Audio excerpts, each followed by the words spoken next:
नमस्कार, आप देख रहे हैं आवाज़ आपका और आपके साथ है MS परदेसी। जी हाँ, हम अभी बनमनखी अनुमंडल क्षेत्र में हैं और बनमनखी अनुमंडल इतिहास के पन्नों में दर्ज है। धीमेश्वर धाम के नाम से जाना जाता है, यहाँ पे प्रहलाद नगरी के नाम से जाना जाता है और ख़ास करके यहाँ पे महर्षि मेही दास का जन्म स्थान है। तो यहाँ पर आपको लिए चलते हैं एक ऐसा घटना जो आप देख के चौंक जाएंगे। नमस्कार, आप देख रहे हैं आवाज़ आपका और आपके साथ है MS परदेसी। जी हाँ, आज जो चीज़ हम बताने जा रहे हैं और जिसको लेके आज हम बैठे हुए हैं वो बनमनखी अनुमंडल के जाने पहचाने चेहरा है और इस चेहरा को सभी जानते हैं। चूँकि जदयू का जो स्थापना हुई थी बनमनखी में अगर बोला जाए तो उनका सूत्रधार ये है। जी हाँ, बनमनखी में ही हम हैं और बनमनखी के ही लोग हैं यहाँ पर बैठे हुए। इनसे जानते हैं आज जो पूर्णिया के SP साहब का जो कारनामा उजागर हुई है पूरे भारत में चर्चित है और ख़ास करके अगर IAS रैंक के ऑफिसर की बात करें तो बहुत कम ही ऐसा देखने को मिलता है, लेकिन आज पूर्णिया क्षेत्र ऐसा है जहाँ पे ये चीज़ देखने को मिला। तो आइए इसी पर हम बात करते हैं कि इस तरीके से कार्य कैसे हुई और हमारे साथ कौन बैठे हुए हैं, सारा परिचय लेंगे हम। और क्या भारत और बिहार खास करके विशेष दर्जा के मांग को लेकर के सदा सदैव तत्पर रहा है। तो विशेष दर्जा तो नहीं मिली, लेकिन घोटालेबाजों की कमी नहीं है। अगर आप देखेंगे तो नीचे तबके के लोगों का शोषण हो रहा है बिहार में और बिहार बहुत बद से बदतर होने जा रही है। इसका क्या कारण है वो भी हम पूछेंगे। सबसे पहले तो बाबा हम आपका परिचय जानना चाहेंगे। मेरा नाम हरिप्रसाद मंडल हुआ। यहाँ बनमनखी अनुमंडल ही हरमोरी पंचायत में मेरा घर है जी और यहाँ के हम लोकल आदमी हैं। जी, आप हमको ये बताइए, चूँकि अभी जो आपने समस्या, अभी तो हम खास करके देख रहे थे आप अखबार पढ़ रहे थे, तो अखबार पढ़ने के क्रम में सबसे मेन मुद्दा और से जो चीज़ आपको खबर मिली तो ये पूर्णिया का खबर मेन पृष्ठ पे छपा हुआ है। जी जी। तो पूर्णिया के जो SP साहब हैं उनका जो ये कारनामा हुआ जी, ये जो घोटालेबाज में उनके ऊपर FIR हुई थी शायद 71 लाख, तो उसमें कैसा लग रहा है आपको कि पूर्णिया किस तरीके से कहाँ पर जा रही है और खास करके बिहार किस ओर जा रही है? अब जहाँ तक बिहार की बात है और कल ही इस तरह की घटना हुई पूर्णिया के अंदर में जी SP दयाशंकर जी हैं। जी तो बिहार की बात उठाने के साथ साथ हम ये भी कहना चाहेंगे तो आज हमारी सरकार चल रही है बिहार में, महागठबंधन की सरकार है जी और सरकार की जो नीति है, जो क्रियाकलाप है, उसके अंदर जो भी घोटालेबाज पहले से रहा हुआ है जी सबका पर्दाफाश होने वाला है। हमारे यहाँ बिहार में माननीय मुख्यमंत्री नीतीश कुमार जी हैं, जी वो अपना काम में लगे हुए हैं जिसका फल जो है सामने आ रहा है। यहाँ की जनता जो अब आंखों खोल करके देख रही है, जैसे पूर्णिया का ही बात लीजिए, पूर्णिया के SP थे दयाशंकर जी। ये बारीकी से अगर इसको देखा जाए तो जब गठबंधन की सरकार थी बिहार में तो भ्रष्टाचार जो है BJP के चलते बहुत ज़्यादा बढ़ा हुआ था। और हम तो ये कहेंगे एक दयाशंकर जी ही नहीं बल्कि अगर भ्रष्टाचारी का पर्दाफाश होना है तो BJP के जितने भी नेता हैं उन पर थोड़ा शिकंजा कस करके देखा जाए, धीरे धीरे उस पर चला जाए। हाँ, तो उस पर शिकंजा कस करके देखा जाए, सारा जो मामला साफ हो जाएगा, सारी बातें उजागर हो जाएगी। मुख्यमंत्री हैं, गठबंधन में थे तो बदनामी इनके ऊपर में मढ़ा जा रहा था बिहार की बात को लेकर के, लेकिन आज तो पर्दाफाश है। जो आज गठबंधन टूट जाने के बाद में देखिए बिहार में किस तरह का काम चल रहा है। बोले तो क्या जो है कसाई के हाथ में था, हाँ, इसलिए कुछ आवाज नहीं उठ पा रही थी। जी जी जी। अभी बिल्कुल आज़ाद हो गए हैं तो कार्रवाई शुरू हो रही है। आज़ाद हो गए, बिल्कुल कार्रवाई शुरू है। जिस तरह का दोषारोपण वो लोग किया है तो अपने आईने में झांक करके तो देखे कौन कहाँ है क्या है। माननीय मुख्यमंत्री नीतीश कुमार जी का जो फार्मूला था उसके मुताबिक काम चल रहा है। पूरा बिहार जो है, बिहार में तो बहारे हो रहा है। बीते दिन सदन में उप मुख्यमंत्री तेजस्वी यादव जी जो बोले थे कि आइए सारे जो जितने भी नेता हैं, जितने भी पार्टी हैं, उस सब मिल करके बिहार को बनाएंगे। तो आज से लगभग 2014 में नरेंद्र मोदी जी पटना के गांधी मैदान, ऐतिहासिक मैदान थे, उनमें से घोषणा किए थे कि बिहार को विशेष पैकेज हम देंगे।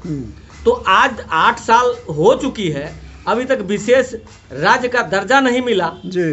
और बोला जाए तो इस दशा में बिहार का जो अभी राजद गठबंधन की सरकार बनी है, इसमें नीतीश बाबू हैं और तेजस्वी यादव हैं, तो इनके दोनों के कार्य को आप किस तरीके से देखते हैं? देखिए, इन दोनों के कार्य का जहाँ तक सवाल है तो यह सराहनीय है।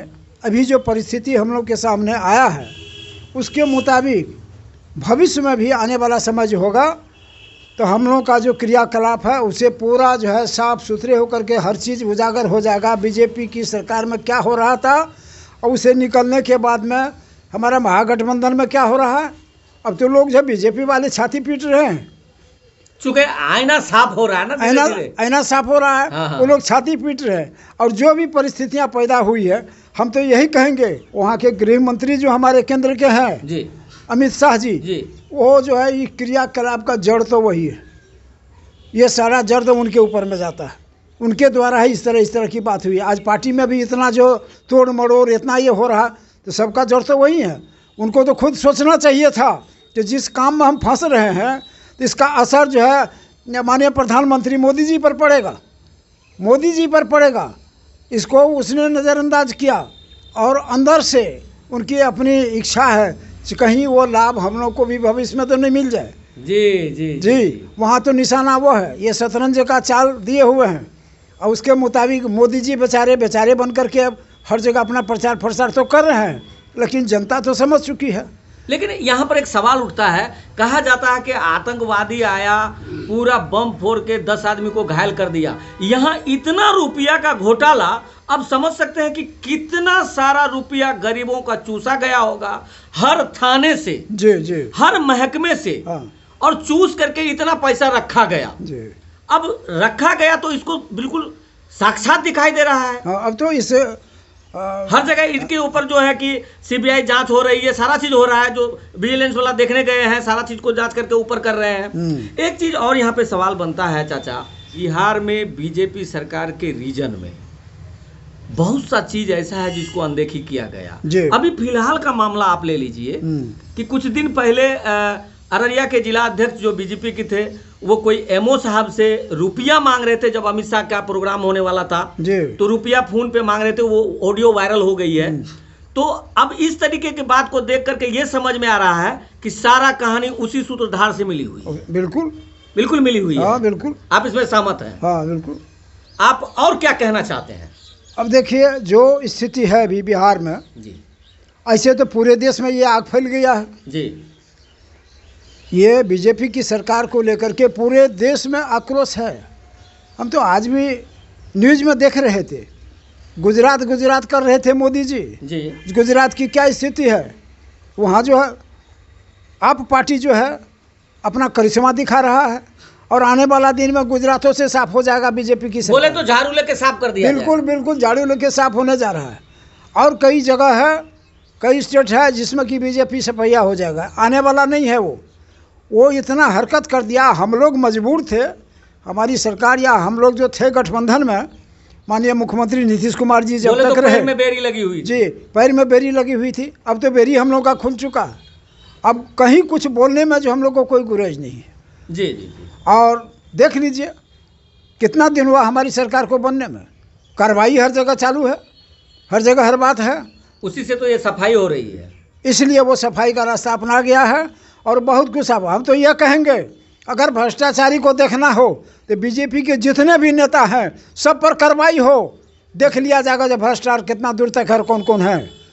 अगर जांच होगा तो वो लोग फंसेंगे। बिल्कुल बीजेपी वाला हमसे कोई बचने वाला नहीं है।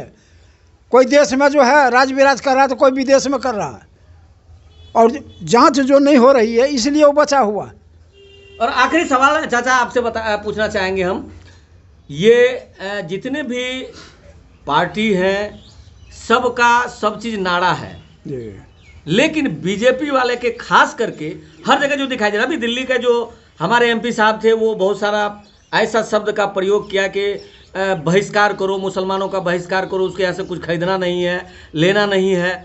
इस तरीके का जो पॉइंट है राजनीति में, ये बीजेपी के लिए कहाँ तक 2024 में घातक साबित हो सकती है? देखिए, ये जो है जिस मुद्दा पर बीजेपी चल रही है, खास करके धार्मिक दृष्टिकोण से हिंदू और मुस्लिम को लेकर के, तो उसमें इनका तो यही क्रियाकलाप है जो नफरत पैदा करो और इतना टूट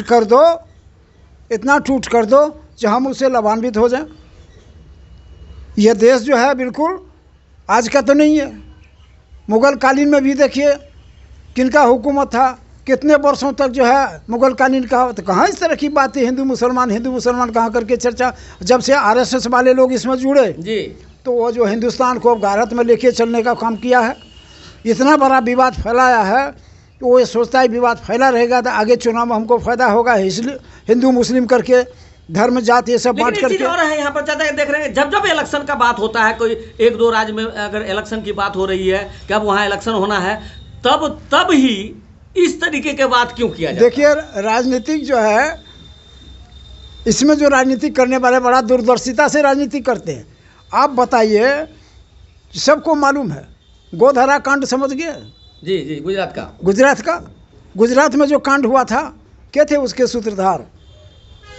आप लोग तो जानकार हैं, आप बता सकते हैं। बीजेपी वाले सबने करवाया, इतना बड़ा कांड करवाया। अभी हिंदुस्तान के अंदर में वाजपेयी जी की भी सरकार थी, बीजेपी में सरकार थी, सराहनीय थी। हम लोग भी आज तक सराहते हैं उनको। उनके समय में कोई हिंदू मुस्लिम का कोई चर्चा नहीं था। एक देश एक तरह की बात होती, सबों का इज्जत होता था, सब होता। और जब से ये लोग बने हैं तब से जो जात पात करो, ये ठीक है कहा गया है, जो जात पात जो है राजनीतिक हथियार है, जो हथियार का इस्तेमाल वो कर रहा है। ऐसा करो, ऐसा तोड़ मरोड़ करो जो हमारे पक्ष में लोग हों। ये होने वाला नहीं है, ये सपना उनका पूरा नहीं होगा। इस बार तो बहुत बड़ा जो बर्खास्तगी होगा उनका। कहीं कोई जो है आमने सामने बैठेगा तक नहीं, जो समय आ रहा है।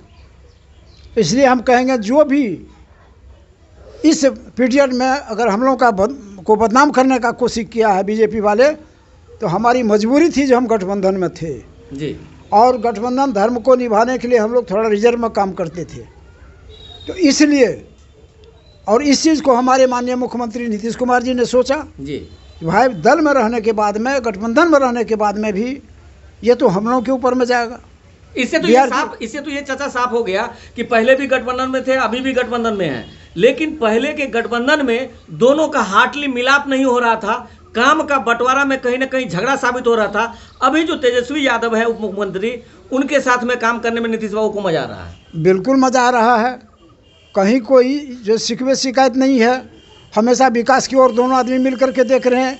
मुख्यमंत्री जी, उप मुख्यमंत्री जी, तेजस्वी जी नए लोग हैं और उनको हौसला है जो कि हमारा बिहार कैसे बनेगा, इसके लिए पूरा प्रयास में है तेजस्वी जी। मुख्यमंत्री जी को साथ देना चाहिए। जी जी, बहुत बहुत धन्यवाद। चूँकि अभी जोश और होश जी दोनों साथ मिले हुए हैं तो बिहार में बहार जरूर आएगी। बिल्कुल बाहर ही बाहर होगा। हम लोग झुकने वाले भी नहीं हैं, इसलिए कि जयप्रकाश जी के सिद्धांतों पर हम लोग चलते हैं, लोहिया जी के सिद्धांत पर हम लोग चलते हैं। तो दिक्कत कहाँ है? इसलिए बिहार को जो मौका मिला जयप्रकाश जी के आंदोलन से, तो बिहार में जो बाहर आया, और ये बाहर आने के बाद में कुंठित हम लोग हुए, कहाँ पार्टी स्तर में कुंठित हुए जी। बीजेपी से परिस्थिति बस गठबंधन किया गया था और उसमें जाने के बाद में मानो कोई भी बिहार के लिए कोई भी मसला हल अगर करने की बात थी तो वो लोग चलने नहीं देता था। अफरा तफरी, गलत स्टेटमेंट दिया जाता था। अच्छे बात में भी बिहार सरकार मुख्यमंत्री जी का खिलाफ, तो इसका खिलाफ, तो उसका खिलाफ, जिस चलते कि मुख्यमंत्री जी बहुत मजबूर थे और अपना जो समझदारी से देखा, जो हम तो बिहार का राजनीति करते हैं भाई जी, बिहारी को तो जवाब देना है, तो इसलिए सोचा जिसमें भलाई नहीं होगा, सबका बुरा होगा, तो क्यों हम उस तरह का बदनामी लें। चलो इस गठबंधन को तोड़ो छोड़ो, अपना गठबंधन बनाओ।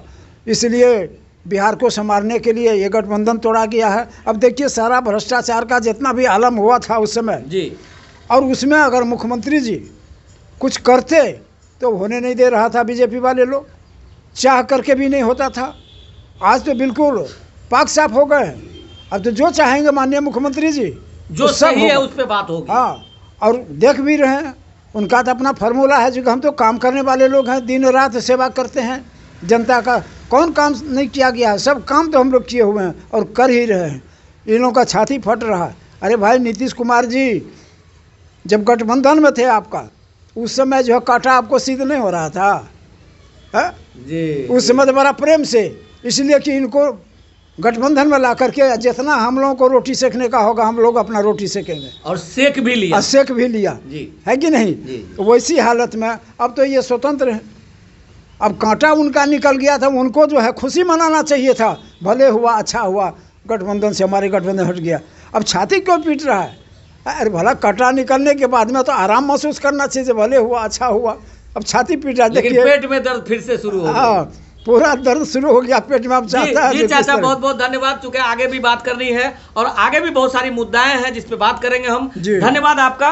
आप देख रहे थे कि एक सुलझे हुए व्यक्ति का एक एक कथन कहां तक जा रही है और बिहार के विकास की बात जो हुई उसमें कहां तक सही किए हैं और कहां तक आगे करने वाले हैं, चूंकि अभी सरकार बदल चुकी है। क्या नाम हुआ आपका? मेरा नाम अजीत कुमार यादव। अभी जो सुशासन बाबू के सरकार में तेजस्वी यादव जी और सुशासन बाबू साथ में नीतीश कुमार जी हैं, इन पे जो सरकार में बहुत सारी चीज़ को उजागर किया जा रहा है, इस पे आप क्या कहेंगे? नहीं, ठीक है, शासन तो अच्छा चाहिए ही ना, चाहे वो जो भी हो। हाँ, प्रशासन हो या जो भी हो, अगर उस ढंग से अगर बात हो रही है तो बहुत अच्छा है। बहुत अच्छा है। जी बहुत बहुत धन्यवाद आप सबका। बनमनखी से MS परदेसी।